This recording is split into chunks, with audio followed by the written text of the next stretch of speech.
The prolific influencer Heller Kelin once said that alone we can do so little, together we can do so much. This passage is a testament to the power of teamwork. One of the biggest keys to success in any industry is ensuring that you have created a workplace that people feel motivated to work in and alongside each other. But that begs the question, where does that motivation come from? How can we stimulate it to ensure that our human employees do work good? Well, after years of careful observation as the heir to the Mbusque's empire, I can tell you that the key to motivating your employees is capitalizing on their fears. And I'm not just talking about threatening to fire them. After all, there are much scarier forces at work in this world other than waving the threat of homelessness over the heads of low-level tech employees. Obviously, while the threat of termination is a classic tried-and-true method, you have to remember it isn't the only tool at your disposal. If you want to be successful, you must take to heart the truth that success happens when you retain successful candidates. That means making sure they're locked into airtight contracts and that they've signed non-disclosure agreements, so that if worse comes to worst and you don't get to keep that brilliant little 4.0 GPA brown-nosing scholarship student from Yale, then you and your company are protected from whatever shit comes out of that little son of a... Well, from whatever lies he might spread on Reddit to the rest of the trolls.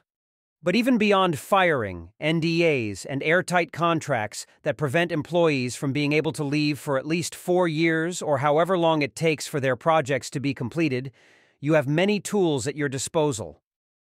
Some people, namely idiots, might say that that's toxic, and that people shouldn't feel things like shame, fear, or humiliation in their workplace. But that's simply not true. Do you know how effective these feelings are when you're trying to get results? Just ask my girlfriend. She'll tell you she got me to stop reading 12 Rules for Life by merely shaming me for my privilege. Now, I don't know what privilege she's talking about, but I love my girlfriend and there's nothing scarier than a woman armed with evidence and who's willing to talk over my crying. So yeah, shame works. And remember, what you're using to psychologically manipulate your employees with doesn't have to stay skin deep.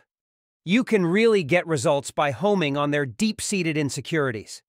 Don't be afraid to point out that ugly little pimple that doesn't seem to go away or the fact that their father abandoned them as an itty-bitty tyke. These are things that will stick with them.